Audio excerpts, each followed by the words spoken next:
Well, top of the morning to y'all. Julie and I are back at it this morning. Yesterday was a long day, but we got a lot accomplished, and today is cleanup day.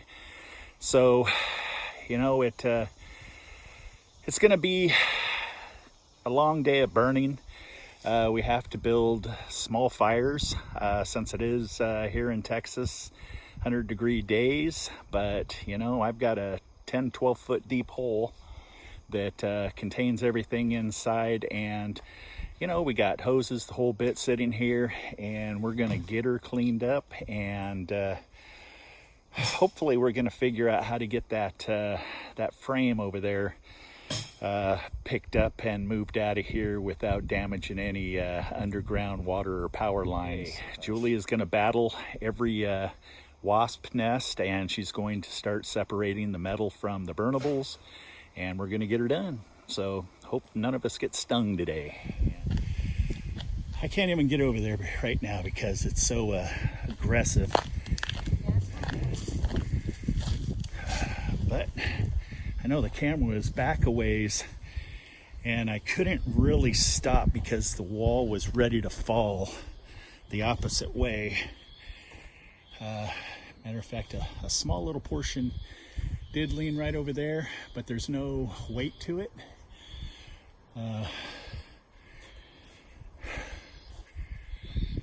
And I was moving really slow due to the fact that water line right there, and then a big section of the wall bridged right over there, right over the hose bib and the other water line that I cut off. But look at those beasts. Those things are just out for blood right now. So there is no nests left because most of them were in the walls. So I'm gonna keep just trying to drag this stuff onto the pile here, and I'm safe in the cab, you know, in here, safe as can be from those little critters, and it's air conditioned. Ooh.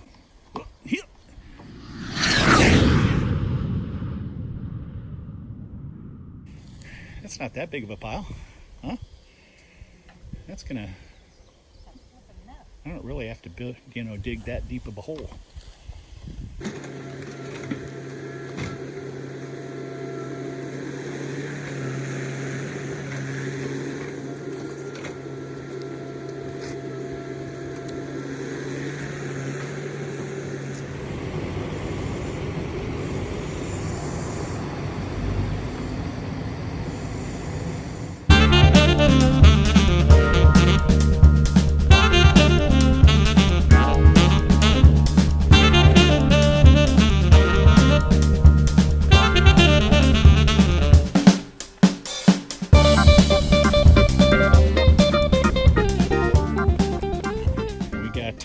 Everything pretty much burned. I mean, we did this quick. This is all the metal that we've gotten out of it so far. Now we're going to clean off the frame. Going to figure out how we're going to drag it without hitting the main water line, which is exposed underneath. We've got some railroad ties, might just build it up. Not sure how it's going to happen yet, but see if we can show it.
we got across.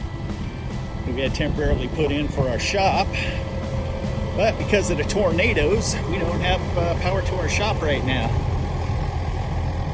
So we're going to put a couple of 2x6s on each side of the phone line, so it'll protect it and we can drive right over it.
Long. He just bent it on over. Now I'm just going to call a scrapper and let him deal with it. So let me take you along for a ride. Go back over here.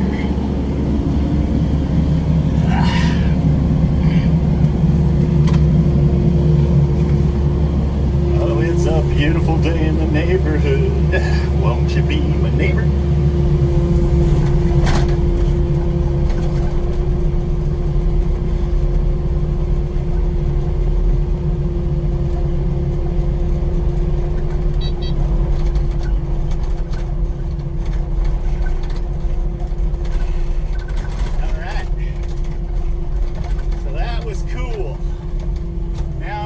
Get in there and I'm going to scrape all that out, take out the stuff we don't want to burn, and hopefully we'll have this cleaned up in a couple of hours. So stay tuned.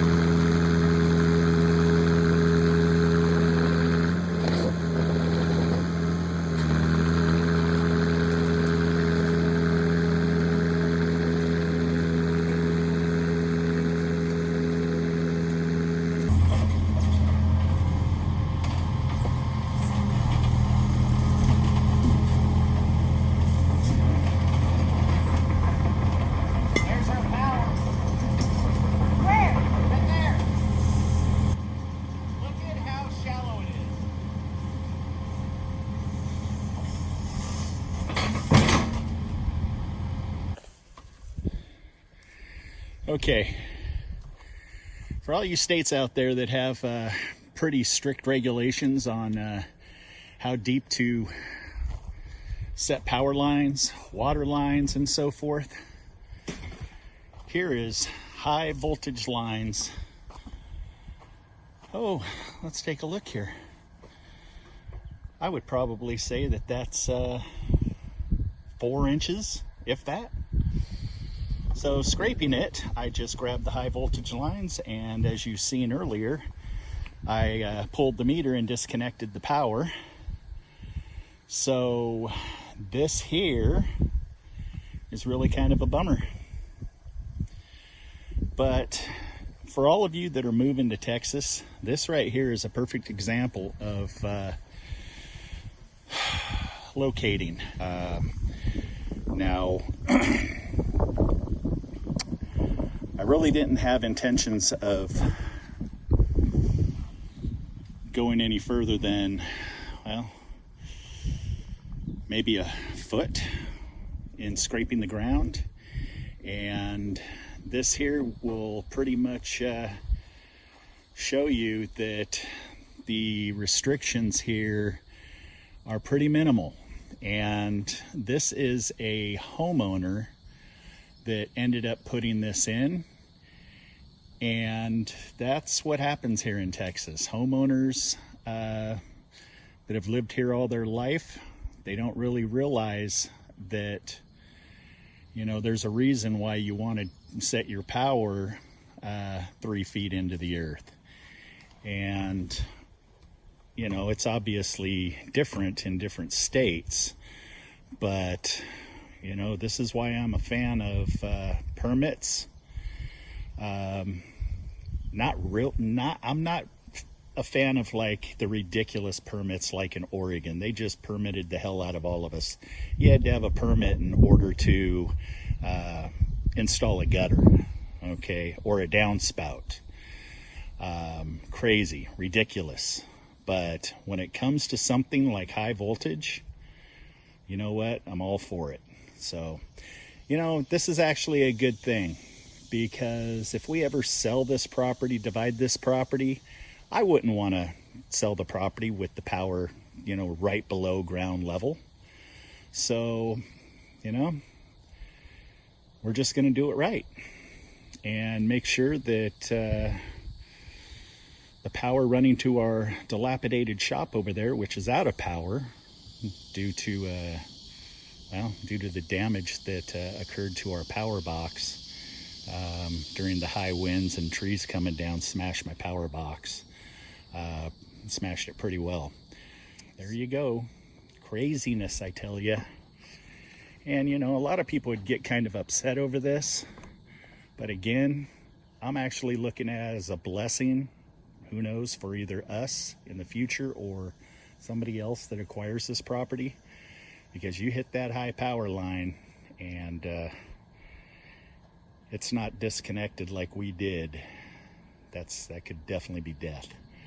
So, all right, back at it. Let's see if we can get this cleaned up before dark and all burned.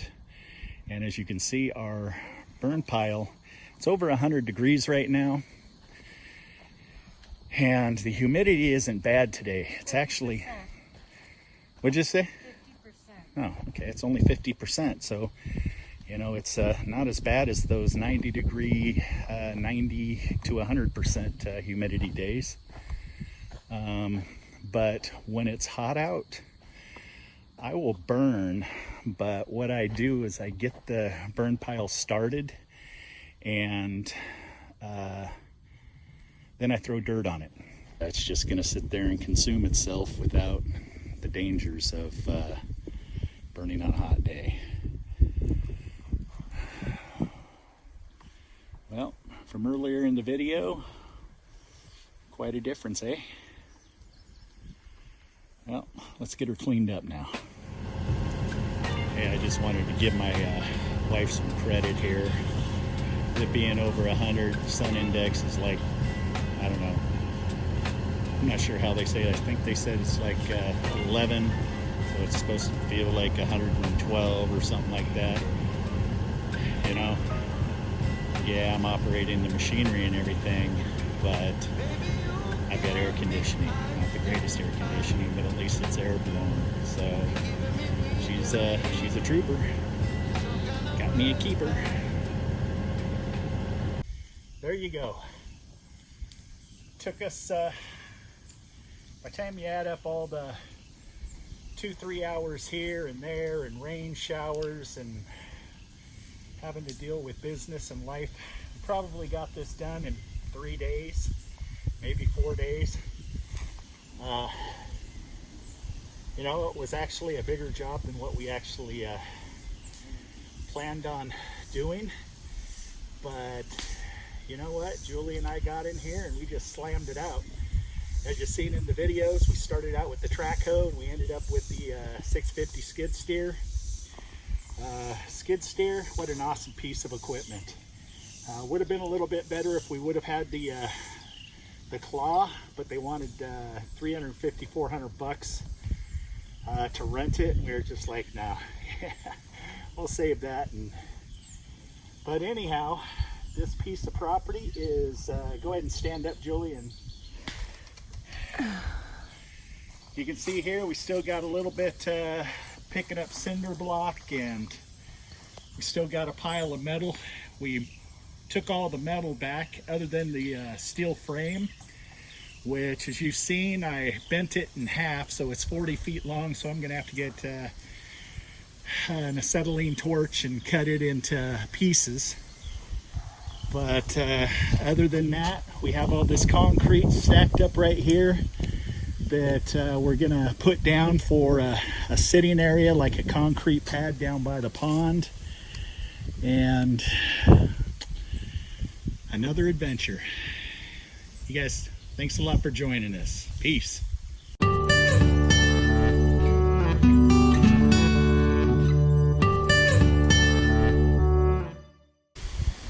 Well, I'm not sure if I can talk here or not, because this is wasp zone. There's a big nest right here. Oh, yeah, yeah. Oh, yeah. Coming after you. Oh, keep that! Where's the spray? What are you trying to do over here? Run! Run, Forrest!